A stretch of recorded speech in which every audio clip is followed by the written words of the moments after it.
नमस्कार, स्वागत है आप सभी का। मैं हूं आपके साथ विपिन कुमार शर्मा और इस क्लास में हम पढ़ रहे हैं राजस्थान का करंट अफेयर्स। हमारी अभी तक लगभग 54 क्लासेज इसमें समाप्त हो चुकी हैं। जनवरी 2022 से हमने शुरू करते हुए दिसंबर 2022 तक काफी कुछ मैटर कंप्लीट किया। दिसंबर 2022 में भी हमारे कई चैप्टर समाप्त हुए, यानी कि योजनाएं, कार्यक्रम, नीतियां, अभियान ये हम पढ़ चुके हैं। फिर रिपोर्ट, मुद्दे, चर्चित स्थल, घटनाएं ये हमने समाप्त किया। इसके बाद प्रमुख व्यक्तित्व एवं नियुक्तियां वो भी हमने कंप्लीट किया। फिर इसके बाद फोर्थ चैप्टर जो हमारा चल रहा था वो था पुरस्कार एवं सम्मान। उसमें काफी कुछ चीजें हम पढ़ चुके हैं। अब पुरस्कार एवं सम्मान का कुछ पार्ट जो बचा हुआ है वो हम आज की क्लास में डिस्कस करेंगे, और साथ ही जो मिसलेनियस कुछ है फैक्ट्स यानी कि विविध जो तथ्य हैं वो भी आज की क्लास में शामिल किए जाएंगे। इसके बाद दिसंबर 2022 में से क्या एक चीज रह जाएगी वो है खेल एवं खिलाड़ी, वो हम फिर डिस्कस करेंगे नेक्स्ट क्लास में। तो चलिए शुरुआत करते हैं क्वेश्चन के साथ। देखते हैं आज का पहला क्वेश्चन क्या है। निम्नलिखित में से किसे सिल्वर मीनाकारी हेतु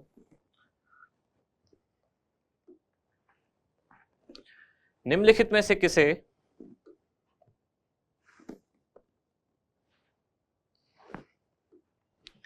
सिल्वर मीनाकारी हेतु वर्ष 2019 का राष्ट्रीय हस्तशिल्प पुरस्कार प्रदान किया गया? ये जो राष्ट्रीय हस्तशिल्प पुरस्कार है अभी अभी भारत सरकार द्वारा वर्ष 2019, 2018 और 2017 इन तीनों वर्षों के लिए एक साथ प्रदान किए गए हैं। कुल जितने लोगों को प्रदान किए गए उनमें से राजस्थान के कुल कितने हैं? तो राजस्थान से कितने? कुल 14 लोगों को ये राष्ट्रीय हस्तशिल्प पुरस्कार प्रदान किए गए। आपसे कैटेगरी पूछी गई है सिल्वर मीनाकारी, इसमें इनमें से किसको प्रदान किया गया? कुछ दिन पहले यानी कि पुरानी क्लास में हम पढ़ चुके हैं क्या कि श्यामलता गहलोत, इनको तो किसके लिए मिला था? कोफ्तागिरी, जो कि हथियारों को अलंकृत करने की यानी कि हथियारों को सजाने की एक कला है कोफ्तागिरी, इसके लिए तो मिला श्यामलता गहलोत को। इन दोनों को भी यानी कि ये जो 14 लोग हैं जिनको राष्ट्रीय हस्तशिल्प पुरस्कार मिला 2017, 18, 19 तीनों के मिला के, तो ये चारों ही उसमें शामिल है। केवल कैटेगरी का फर्क है, यानी कि सिल्वर मीनाकारी किसको मिला ये पूछा गया है। जैसे कमल किशोर सोनी, इनको किसमें मिला? इनको मिला bone carving.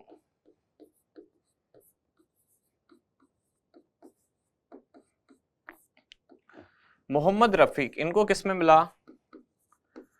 Tie and die. और फिर उत्तर क्या बचा हमारा, यानी कि सिल्वर मीनाकारी इसमें किसको मिला? तो गुलाब सिंह। 14 कुल लोगों को मिला, सारे ही ये चारों उसमें शामिल हैं, जिनमें चारों की अलग अलग कैटेगरी है।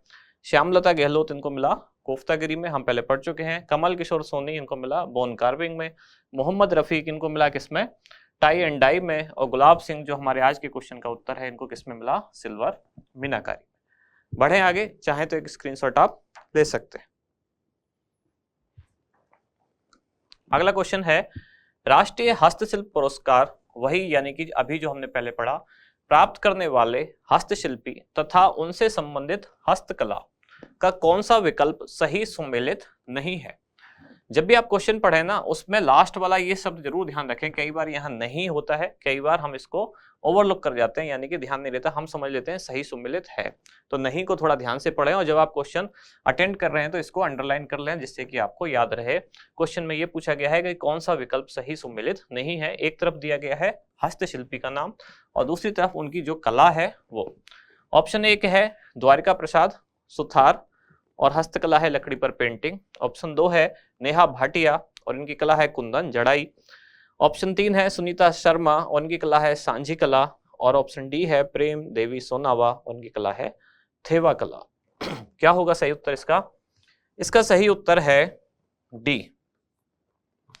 अब ऐसे कुछ क्वेश्चन हैं, अगर इनमें आप अपना कॉमन सेंस भी लगाएं तो भी आंसर ढूंढ सकते हैं। कैसे?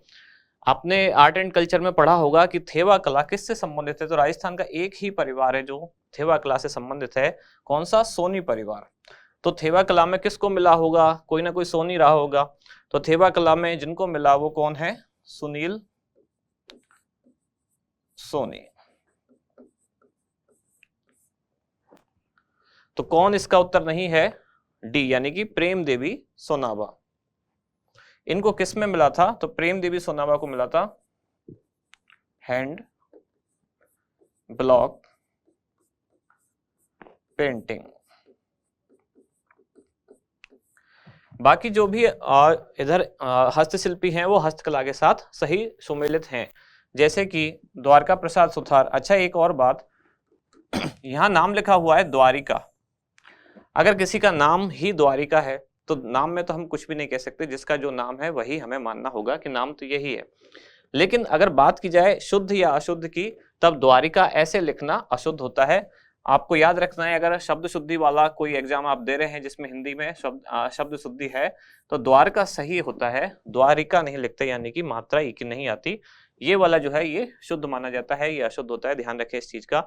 लेकिन नाम तो जिसका जो है वो तो वही मानना होगा हमें। कोई कहेगा मेरा नाम द्वारिका ही है तो द्वारिका ही रहेगा, नाम में तो कोई दिक्कत नहीं है, लेकिन व्याकरण में ये सही है द्वारका।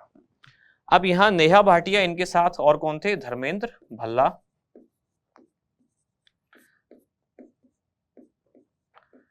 इन दोनों को मिला कुंदन जड़ाई में। बाकी सब लोग यहाँ दिए हुए हैं। तो 4 हमने पहले वाले ऑप्शन में पढ़े, 4 इसमें पढ़ लिए, कुल 14 लोगों को मिला था। 4 नहीं, इसमें हमने 5 पढ़ लिए, सुनील सोनी भी। तो इस तरह से यही वो खास खास लोग हैं, इनकी कलाएं भी हमने पढ़ ली, यहाँ से आप याद रख सकते हैं। बढ़े आगे, एक चाहे तो स्क्रीनशॉट ले लें। नेक्स्ट क्वेश्चन पे चलते हैं फिर। निम्नलिखित में से किसे निर्मोही नाट्य सम्मान 2022 से सम्मानित किया गया? ऑप्शन है रेखा ठाकुर, नियाज अहमद, रमेश बोहरा या तोलाराम मेघवाल। कौन सा सम्मान? निर्मोही नाट्य सम्मान। इन चारों में एक चीज कॉमन है, रेखा ठाकुर, नियाज अहमद, रमेश बोहरा और तोलाराम मेघवाल। और वो क्या चीज कॉमन है? इन चारों को ही दिया गया है कौन सा? राजस्थान संगीत अकादमी अवार्ड। और कौन से ईयर का? 2022। मैंने आपको बताया था राजस्थान संगीत अकादमी अवार्ड किसको दिया गया था? कुल 12 लोगों को। इसके बाद 6 लोगों को युवा वर्ग में और 5 लोगों को बालक वर्ग में दिया गया था। तो इस तरह से जो 12 लोग थे उनमें से 4 तो यही हैं आपके इस ऑप्शन में। इन चारों में एक चीज तो कॉमन होता है, राजस्थान संगीत अकादमी अवार्ड इनको दिया गया। किसके द्वारा? राजस्थान संगीत अकेडमी के द्वारा। कहाँ है? जो उदयपुर में। अब आपको एक इसमें से जो पूछा गया है कि निर्मोही नाट्य सम्मान किसको दिया गया, तो निर्मोही नाट्य सम्मान दिया गया किसको? रमेश बोहरा। अब इन सबका किस किस फील्ड से संबंध है? तो रेखा ठाकुर, इनका संबंध है कथक नृत्य। नियाज अहमद, इनका संबंध है सितार वादन। रमेश बोहरा, इनका संबंध है रंगमंच। और तोलाराम मेघवाल, इनका संबंध है कठपुतली कला।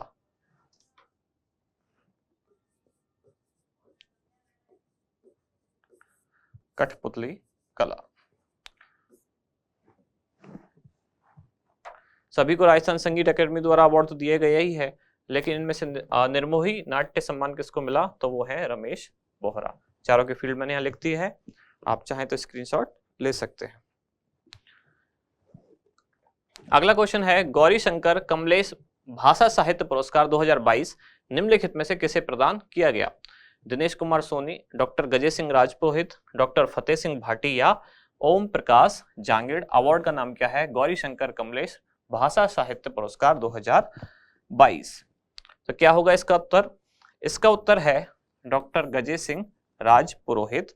और इनकी कृति जिसके लिए इनको दिया गया, यानी कि इनकी रचना कौन सी है? वो राजस्थानी साहित्य सौरम।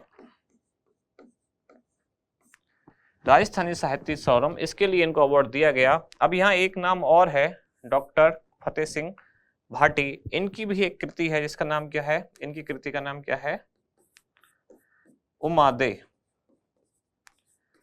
ये कृति का नाम है। और इनको अवार्ड दिया गया कौन सा? जयपुर साहित्य सम्मान। जयपुर साहित्य सम्मान इनको दिया गया, इनकी कृति उमादे। और गौरी शंकर कमलेश भाषा साहित्य पुरस्कार 2022 किसको दिया गया? डॉक्टर गजय सिंह राजपुरोहित। इनकी कृति यानी कि इनकी रचना का नाम क्या है? राजस्थानी साहित्यरी सौरम। बढ़े आगे अगले क्वेश्चन की तरफ। ये है शिल्प गुरु पुरस्कार प्राप्त करने वाले निम्नलिखित में से किस व्यक्ति का संबंध मिनिएचर पेंटिंग से नहीं है? ऑप्शन है आपके आशाराम मेघवाल, गोपाल प्रसाद शर्मा, मोहनलाल सोनी या विनोद कुमार जांगिड़। तो जैसे हमने शुरू में पढ़ा वो 14 लोगों को दिया गया राजस्थान राष्ट्रीय हस्तशिल्प पुरस्कार। ऐसे ही जो शिल्प गुरु पुरस्कार है ये भी केंद्र सरकार द्वारा दिया गया और राजस्थान के कितने लोगों को? राजस्थान के 5 लोगों को ये सम्मान दिया गया। कुल कितने? कुल यानी कि राजस्थान के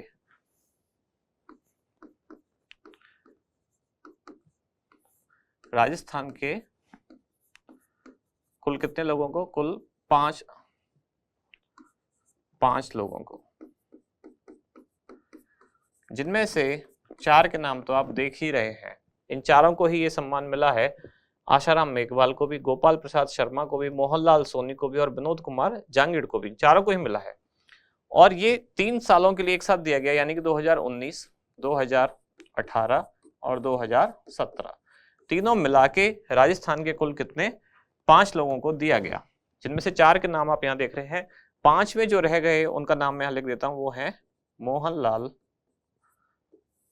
शर्मा। एक मोहनलाल सोनी है, एक मोहनलाल शर्मा है, दोनों को ही दिया गया, मोहनलाल सोनी को भी, मोहनलाल शर्मा को भी। डिफरेंस क्या है इनकी कैटेगरी का? अब आपसे पूछा गया है मिनिएचर पेंटिंग से संबंध किसका नहीं है? आशाराम मेघवाल, गोपाल प्रसाद शर्मा, मोहनलाल सोनी या विनोद कुमार जांगिड़। तो इन तीनों का संबंध तो है मिनिएचर पेंटिंग से, तो किसका संबंध नहीं है? वो है विनोद कुमार जांगिड़। अब तीनों का संबंध है, फिर भी तीनों को एक ही कैटेगरी में कैसे मिल गया? तो तीनों को अलग अलग ईयर का मिला, इनको 2019 का, इनको 2018 का और इनको 2017 का, और तीनों को एक साथ ही दिया गया, यानी तीनों जो साल के अवार्ड थे वो एक साथ ही प्रदान किए गए हैं। और विनोद कुमार जांगिड़ इनकी कैटेगरी क्या है? तो ये चंदन की लकड़ी पर कलाकारी करते हैं, यानी उस पर कलाकृतियां बनाते हैं। चंदन की लकड़ी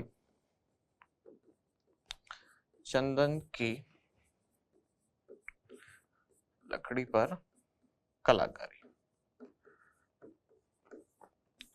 तो इस तरह से ये 5 लोग हो गए। और इसी क्वेश्चन के साथ जो पुरस्कार एवं सम्मान वाला हमारा पोर्शन था या चैप्टर था दिसंबर 2022 के मैगजीन में, वो समाप्त हुआ। अब यहाँ से शुरू हो रहे हैं विविध तथ्य, यानी कि जिनको किसी खास एक कैटेगरी में हम नहीं बांध सकते, छोटी छोटी अनेक सारी जानकारियां हैं, उनको एक साथ हम आगे के 5 क्वेश्चन में वही चीजें देखने वाले हैं। सबसे पहला क्वेश्चन इसमें क्या है कि ग्रीन हाइड्रोजन नीति लागू करने वाला राजस्थान देश का कौन सा राज्य होगा? ग्रीन हाइड्रोजन नीति, ऑप्शन है पहला, दूसरा, तीसरा या चौथा। ये क्वेश्चन इंपॉर्टेंट है क्योंकि राजस्थान को अगर कोई रैंक मिलती है देश में तो वो चीजें पूछे जाने की संभावना है। तो ग्रीन हाइड्रोजन नीति लागू करने वाला राजस्थान देश का पहला राज्य होगा। इसमें बस इतना सा ही याद आपको रखना है और डिटेल में कोई जानकारी नहीं है। अगला क्वेश्चन, हाल ही में अंतरराष्ट्रीय, ये गलत लिखा हुआ है, अंतरराष्ट्रीय,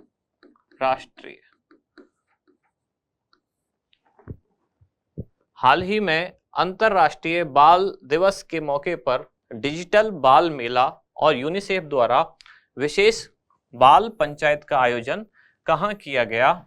ऑप्शन है जोधपुर, उदयपुर, कोटा या जयपुर। अच्छा, ये अंतरराष्ट्रीय लिखा है, अगर ये ऐसे लिखा होता अंतरराष्ट्रीय तब तो ये बहुत ज्यादा ही सही हो जाता, यानी कि संस्कृत में ऐसे ही लिखते हैं, संस्कृत में राष्ट्रीय को भी ऐसे ही लिखते हैं, लेकिन कैसे लिखोगे? अंतरराष्ट्रीय, एक राज्य में से नहीं था। एक्चुअली हिंदी में क्या चलता है, मतलब दो राष्ट्रों के बीच में जो माना जाता है वो अंतरराष्ट्रीय। अब इसका उत्तर क्या होगा? जोधपुर, उदयपुर, कोटा या जयपुर। तो कौन सा सम्मान या कौन सा कार्यक्रम? विशेष बाल पंचायत, ये तो किसके द्वारा? तो इस संस्था का भी नाम याद रखना है, यूनिसेफ द्वारा। और दूसरा क्या था? डिजिटल बाल मेला। तो ये कहाँ आयोजित हुआ? ये हुआ जयपुर में। और जयपुर में कौन सा संस्थान? तो वो है इंदिरा गांधी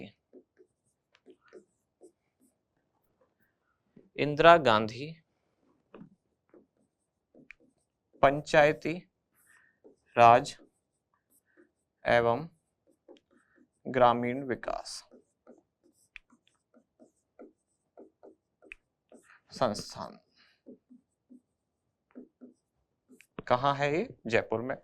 अब यहाँ इंदिरा गांधी, इंदिरा हम ऐसे ही लिखते हैं इंदिरा गांधी, इन दोनों में क्या अंतर है आप मुझे बताएं ये बात। एक हम लिखते हैं ऐसे इंदिरा और एक इंदिरा, क्या इनका एक ही मतलब है? और अगर अलग अलग है तो क्या है? जहां शब्द युग्म या समुच्चारित भिन्नार्थक ऐसे शब्द होते हैं वहां पूछा जाने की संभावना है इंदिरा और इंदिरा। आप बताएं मुझे इसका उत्तर क्या होगा।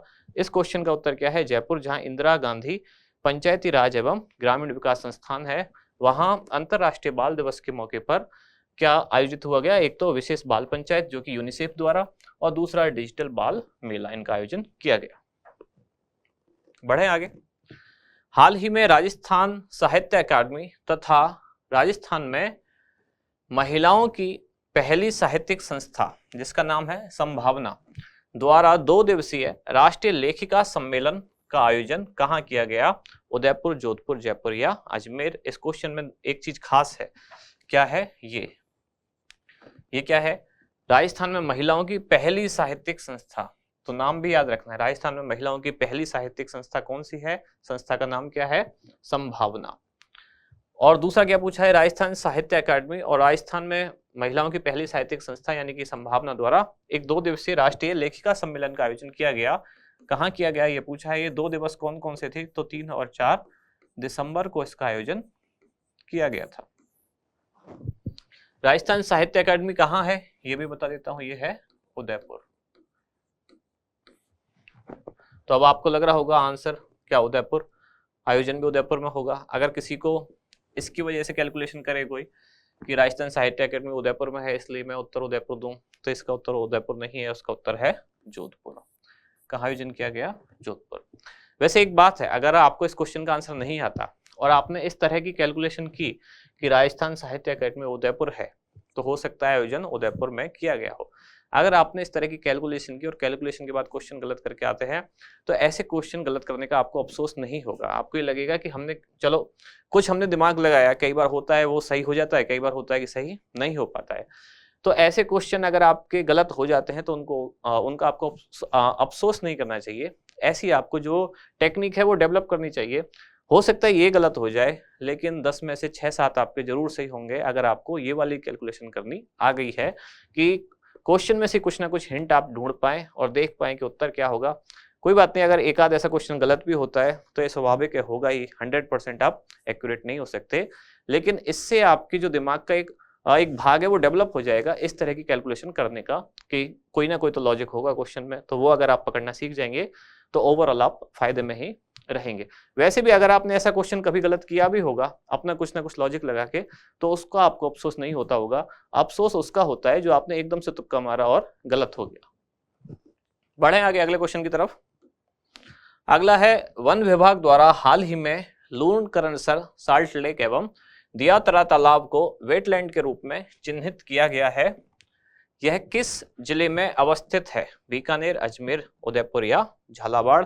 तो ये तो आपको, अब जैसे इसमें यहाँ भी लॉजिक लगा सकते हैं लूणकरणसर, तो कहाँ है? अब ये वाला जो लॉजिक है ना, ये एकदम सही साबित होगा। क्यों? क्योंकि यहाँ जियोग्राफी वाली चीज है। अब लूणकरणसर तो वहीं रहेगा जहां है, वो तो उठ के जा नहीं सकता। सम्मेलन तो फिर भी उदयपुर के बजाय जोधपुर में हो सकता है, लेकिन लूणकरणसर को वेटलैंड घोषित किया गया है। अब आपको थोड़ा सा भी पता है लूणकरणसर कहाँ है? बीकानेर में, तो उत्तर भी क्या होगा? बीकानेर। अब उस लॉजिक से ये क्वेश्चन सही होगा, लेकिन वो गलत हो गया तो कोई बात नहीं, ओवरऑल तो आपका पॉजिटिव ही स्कोर रहेगा। अच्छा, इसमें एक और चीज मैंने यहाँ चिन्हित ऐसे लिखा है, ये सही है, इसमें हा आधा होता है और ना पूरा। देश की सबसे बड़ी वाटर टनल निम्नलिखित में से किस बांध पर बनाई जा रही है? ये क्वेश्चन इंपॉर्टेंट है। देश की सबसे बड़ी है और क्या है? वाटर टनल है, राजस्थान में बन रही है, तो क्वेश्चन इंपॉर्टेंट है। कहाँ बनाई जा रही है पूछा गया है। राणा प्रताप सागर, गांधी सागर, जवाई बांध या परवन बांध। तो क्या है इसका उत्तर? इसका उत्तर है परवन बांध। जैसे मान लेते हैं यहाँ ये परवन बांध है,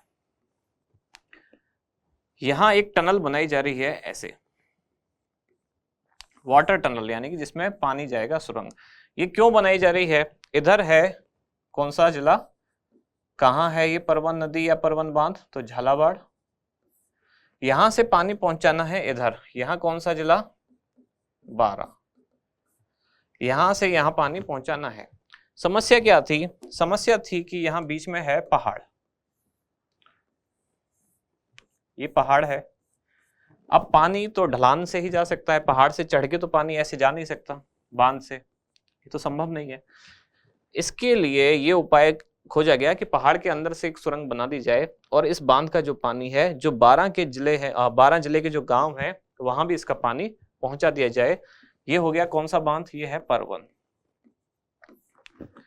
अब इसके लिए सुरंग बनाई गई। जो सुरंग बनाई गई है, सुरंग की लंबाई देश की सबसे लंबी वाटर टनल है, जो पानी ले जाने वाली सुरंग है। यहां से यहां तक इसकी लंबाई कितनी है? 8.708 किलोमीटर, 8.708 किलोमीटर इसकी लंबाई है। और इसकी चौड़ाई यानी कि एक तरह से आप इसका व्यास कह सकते हैं, कितना है? ये है 8 मीटर। टनल का जो मुख है यानी कि सिरा, एंड है, ये मतलब इधर से शुरू होती है और उधर खत्म होती है। यानी कि परवन बांध जो है, बांध ये है, यहां से शुरू होता है। ये जो इसका स्टार्टिंग वाला पॉइंट है, ये कहां है, कौन से गांव में? तो ये है अकावद कला। और ये अकावद कला गांव किस जिले में है? तो झालावाड़ में। क्लियर? ये सुरंग है जो भारत की सबसे लंबी वाटर टनल है। और पहुंचाएगी कहां? ये पहुंचेगी 12 में। अच्छा, यहां अकावद कला गांव है और यहां कौन सा गांव है? 12 जिले का गुंदलाई गांव। दोनों गांवों के नाम याद रखने हैं। यहां से शुरू होती है, यहां एंड होती है। जो जहां से शुरू होती है वो झालावाड़ है, झालावाड़ जिले की तरफ ही इसका मुख है। यानी कि यहां से बांध का पानी जाना शुरू होगा और कहां जाके निकलेगा? तो 12 जिले के कई सारे गांवों में इसका पानी पहुंचाया जाएगा। सुरंग की कुल लंबाई लगभग 9 किलोमीटर आप कह सकते हैं, क्योंकि 8.7 हो गई। और इसकी चौड़ाई है 8 मीटर, यानी कि इसका व्यास जो है 8 मीटर, आप ये चौड़ाई 8 मीटर इसकी कह सकते हैं। अकावद कला से शुरू होकर कहां पहुंचती है? गुंदलाई 12। तो इसके साथ जो पुरस्कार सम्मान वाला टॉपिक था वो समाप्त हुआ और विविध वाला जो पोर्शन है वो समाप्त हुआ। अब इसमें क्या बचता है? खेल एवं खिलाड़ी, उसकी एक क्लास अभी और बाकी है। अब हम रिवाइज कर लेते हैं पुरानी क्लास। अच्छा, उससे पहले ये वार्षिकांक के बारे में जो लोग जानना चाह रहे थे कि हमारा पहले जो वार्षिकांक आया वो नवंबर तक का उसमें कंटेंट था। अब जो नया आया है इसमें कहां से है? जनवरी 2022 से लेकर जनवरी 2023 तक, यानी कि पिछले 13 महीने का इसमें कंटेंट है। जनवरी 22 से जनवरी 23 तक। इसमें आपको 2 वार्षिकांक एक तरह से मिलने वाले हैं। 2 का मतलब क्या है? ये तो जैसा आपने नवंबर वाला देखा था, यानी कि जनवरी से नवंबर वाला, वैसा ही है।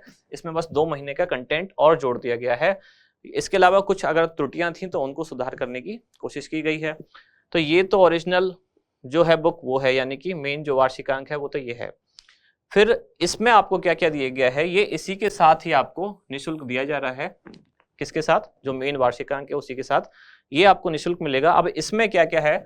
इसमें एक तो इसका सारांश है। सारांश कौन सा था? जिसपे हमने मैराथन क्लास जो हमने डिस्कस की थी, जिसमें 1 लाइनर फॉर्मेट में वो मैराथन थी, तो वो जो सारा कंटेंट था वो इसमें है। तो एक तो इसमें वो सारांश है पिछले 1 साल का, प्लस इसमें विगत परीक्षाओं में पूछे गए प्रश्न। अब विगत परीक्षाएं कौन कौन सी? तो अभी 2022 में जो परीक्षाएं हुई हैं, जैसे कि सीईटी वाला एग्जाम है, सेकंड ग्रेड वाला एग्जाम है, फर्स्ट ग्रेड वाला है, प्रयोगशाला सहायक है, कंप्यूटर अनुदेशक है, पीटीआई है।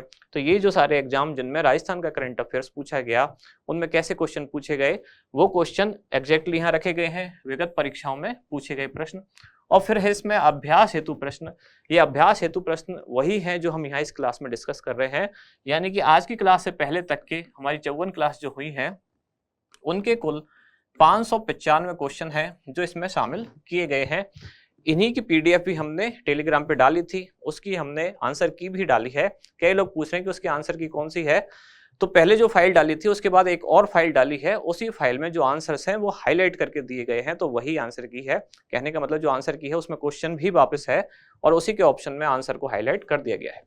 लेकिन यहाँ इसमें जो है, तो इसमें पहले सारे क्वेश्चन है 595 और बाद में लास्ट में जो टेबल की फॉर्मेट में ABCD इस तरह से आंसर की बना के इसमें दी गई है। तो ये मार्केट में मिलनी शुरू हो गई है, सब जगह आपको मिल सकती है। अगर आप चाहें तो इसको ले सकते हैं। आप में से कुछ लोगों ने मुझसे कमेंट्स में पूछा भी था कि ये कब से मिलने वाली है, तो अब ये मार्केट में आ चुकी है, आप चाहें तो ले सकते हैं। इसके बाद ये हमारी पुरानी क्लास, इसको हम रिवाइज कर लेते हैं, यानी कि 54। क्या था उस क्लास का पहला क्वेश्चन कि आजादी के अमृत महोत्सव पर वन टाइम संगीत नाटक अकेडमी अमृत पुरस्कार निम्नलिखित में से किसे प्रदान किया गया? तो इन सभी को दिया गया था। राजस्थान के कुल 5 लोगों को दिया गया, जिनमें से 3 यहाँ हैं, बाकी के 2 कौन कौन है? तो गिरधारी लाल पवार और जोधा खान। फिर था राष्ट्रीय संगीत नाटक अकेडमी द्वारा दिया जाने वाला उस्ताद बिस्मिल्लाह खान युवा पुरस्कार राजस्थान के किस कलाकार को दिया गया? तो इन सभी को दिया गया। आशीन खान को 2021, खेत खां मंगनियार को 2020, दारा खान को 2019, इन सभी को दिया गया। लोक संगीत के क्षेत्र से ये संबंधित है और इसके लिए कंडीशन क्या थी कि आयु 40 वर्ष या उससे कम होनी चाहिए। फिर था राजस्थान संगीत नाटक अकेडमी द्वारा, मैंने दोनों में डिफरेंस ही बताया था, एक राजस्थान संगीत नाटक अकेडमी है, एक राष्ट्रीय संगीत नाटक अकेडमी है, दोनों का अंतर आपको ध्यान रखना है। तो राजस्थान संगीत नाटक अकेडमी द्वारा वर्ष 2022-23 के लिए सर्वोच्च फेलोशिप सम्मान किसे प्रदान किया गया? तो ये प्रदान किया गया किसको? इला अरुण को। रेखा ठाकुर, मामे खान, इनके नाम भी आज आए थे। रेखा ठाकुर का नाम आया था, मैंने बताया भी था आपको। एक क्वेश्चन था जिसमें, देखते हैं वो कहाँ गया क्वेश्चन, ये रहा। इसमें मैंने आपको बताया था किसे निर्मोही नाट्य सम्मान 2022 भी प्रदान किया गया। तो रेखा ठाकुर यहाँ थी, कथक नृत्य से इनका संबंध है। तो इन सभी को भी राजस्थान संगीत नाटक अकेडमी, राजस्थान संगीत नाटक अकेडमी का अवार्ड इन सबको भी मिला था। प्लस रमेश बोहरा जो है, इनको निर्मोही नाट्य सम्मान भी प्रदान किया गया। वही रेखा ठाकुर यहाँ भी है। वापस आते हैं हमारे क्वेश्चन पर। तो सर्वोच्च फेलोशिप सम्मान तो मिला इला अरुण को, रेखा ठाकुर, मामे खान, इन दोनों को। ये जो 12 अकादमी पुरस्कार दिए गए उनमें ये लोग शामिल थे। बाकी 6 लोगों को युवा कैटेगरी में अवार्ड दिया गया और 5 को बाल प्रतिभा पुरस्कार दिया गया। अगला क्वेश्चन था दिव्यांग जन सशक्तिकरण के लिए उत्कृष्ट कार्य करने के कारण निम्नलिखित में से किस जिले को देश भर में सर्वश्रेष्ठ जिले का पुरस्कार प्रदान किया गया? तो जब भी कोई जिला सर्वश्रेष्ठ होता है तो एग्जाम के लिए इंपॉर्टेंट होता है। तो ये कौन सा जिला है? अलवर। अलवर का अभियान चलाया जा रहा है, कौन सा? सक्षम अलवर, जो दिव्यांग जनों के सशक्तिकरण से संबंधित है। इस अभियान के 3 घटक हैं, समता, ममता और क्षमता। समता घटक में ही नारी चौपाल का आयोजन किया जाता है, जो कि अलवर के राजगढ़ से शुरू किया गया। वर्ष 2022 के लिए ई गवर्नेंस श्रेणी में निम्नलिखित में से किसे स्कॉच गोल्ड अवार्ड प्रदान किया गया? तो इन सबको स्कॉच अवार्ड मिला। किसी को स्कॉच गोल्ड मिला, किसी को स्कॉच सिल्वर मिला, किसी की कैटेगरी कुछ थी, किसी की कैटेगरी कुछ और थी। तो ये सारी संस्था हैं जिनको स्कॉच अवार्ड मिला। अब देखते हैं स्कॉच गोल्ड ई गवर्नेंस में किसको मिला? तो ये मिला जन कल्याण पोर्टल को, जो कि सूचना प्रौद्योगिकी एवं संचार विभाग का एक पोर्टल है। इसी विभाग का एक और पोर्टल है जिसका नाम है राजकाज पोर्टल। इस राजकाज पोर्टल को मिला स्कॉच सिल्वर अवार्ड और इसी राजकाज पोर्टल के कारण पहला ऐसा कलेक्ट्रेट जयपुर का बना जिसमें ई फाइलिंग व्यवस्था लागू की गई है। बी ऑप्शन जो है राजस्थान आवासन मंडल, इसको भी स्कॉच गोल्ड अवार्ड मिला, लेकिन इसको किस श्रेणी में मिला? इसको मिला हाउसिंग श्रेणी में। अगला क्वेश्चन, भारत सरकार द्वारा जम्मू में आयोजित समारोह में किस जिला प्रशासन को राष्ट्रीय ई गवर्नेंस पुरस्कार 2022 के तहत प्रथम स्वर्ण पुरस्कार प्रदान किया गया? तो ये जिला है श्री गंगानगर, जिसमें गंग कैनाल रेगुलेशन प्रोजेक्ट जो है उसको कंप्यूटराइज किया गया, जिससे क्या हुआ, उसमें पानी की रियल टाइम इंफॉर्मेशन मिलनी शुरू हुई कि पानी कहाँ है, लेवल क्या है, स्पीड क्या है, कौन से गांव तक कब तक पहुंच सकता है। तो ये सारा जो इनोवेशन किया गया, इसके लिए श्री गंगानगर जिले को राष्ट्रीय ई गवर्नेंस पुरस्कार 2022 के तहत स्वर्ण पदक या प्रथम स्वर्ण पुरस्कार दिया गया।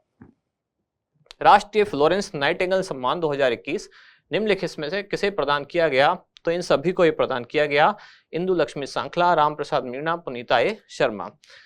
फ्लोरेंस नाइटिंगेल के बारे में मैंने थोड़ा सा बताया था कि इनको कहा जाता है the lady with the lamp, यानी कि ये नर्सिंग की एक तरह से जननी कही जाती है। आधुनिक जो नर्सिंग क्षेत्र है उसकी शुरुआत एक तरह से कहा जाता है इनके द्वारा की गई।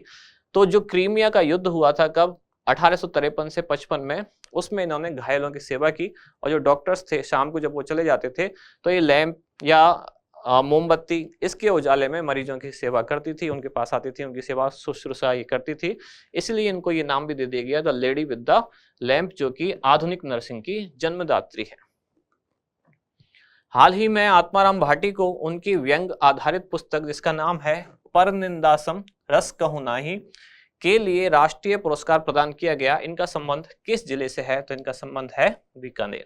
अच्छा, जैसे मैंने बात की, अब यहां भी आप वो लॉजिक लगा सकते हैं कि आत्माराम भाटी, मैं एक जो लॉजिक कह रहा हूं ये जरूरी नहीं है हमेशा सही हो, लेकिन अगर हम ऐसा क्वेश्चन अटेंड करना चाह रहे हैं कि कुछ तो करना ही है, अगर आपके क्वेश्चन इतने काउंट कम हो रहे हैं एग्जाम में कि आपको लगेगा कि अगर इतने ही किए तब भी कुछ होना नहीं है, तो आप कुछ ना कुछ रिस्क तो लेंगे, और जो लेनी भी चाहिए।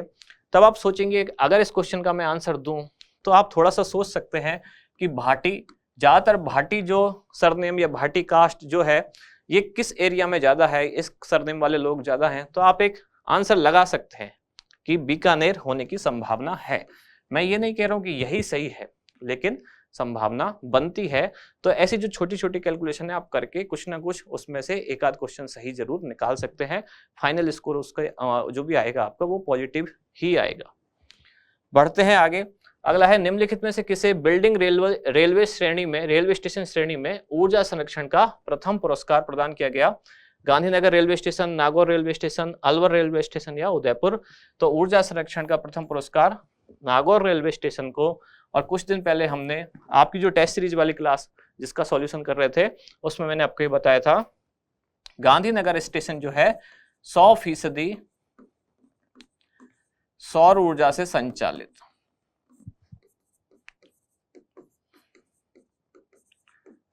तो गांधीनगर 100% सौर ऊर्जा से संचालित रेलवे स्टेशन है, और जबकि बिल्डिंग रेलवे स्टेशन श्रेणी में ऊर्जा संरक्षण का प्रथम पुरस्कार किसको मिला? तो नागौर रेलवे स्टेशन। अगला क्वेश्चन है, राजस्थान पुलिस के 2 अधिकारियों कौन कौन, ओम प्रकाश मिठारवाल तथा साक्षी कुमारी को भारत सरकार द्वारा अर्जुन अवार्ड देने की घोषणा की गई। इन दोनों का संबंध क्रमशः किन खेलों से है? तो इनका संबंध है शूटिंग और कबड्डी। क्रमशः शब्द यहाँ इंपॉर्टेंट है, इसका मतलब क्रम ध्यान रखना है। अर्जुन नाम पहले किसका आया? ओम प्रकाश मिठारवाल, तो यानी कि खेल भी पहले ओम प्रकाश मिठारवाल का देखना चाहिए, वो क्या है? शूटिंग। और फिर नाम किसका आया? साक्षी कुमारी, तो इनका खेल क्या है? कबड्डी। तो इसके साथ ही कल की नहीं है, पुरानी क्लास है, बीच में काफी गैप आ गया। गैप का कारण है कि बीच में जो आपकी टेस्ट सीरीज थी, यानी कि ग्रेड 3 वाले एग्जाम जिन्होंने दिए थे, जो टास्क आधारित टेस्ट सीरीज थी, उसका सॉल्यूशन भी हम बीच में करने लगे थे। इसके अलावा जो आपका वार्षिक अंक का काम पेंडिंग था, उसमें भी जो MCQ पीछे जोड़े गए, तो थोड़े से 2-3 काम बीच में आ गए, उसमें हम लगे हुए थे। अब यहाँ आपकी कल की यानी कि पुरानी 54 नंबर क्लास और आज की, ये दोनों समाप्त हुई। अब राजस्थान करंट अफेयर्स का जो दिसंबर वाला पोर्शन है उसमें अब केवल एक क्लास बचती है, यानी कि खेल एवं खिलाड़ी, केवल वो बाकी है।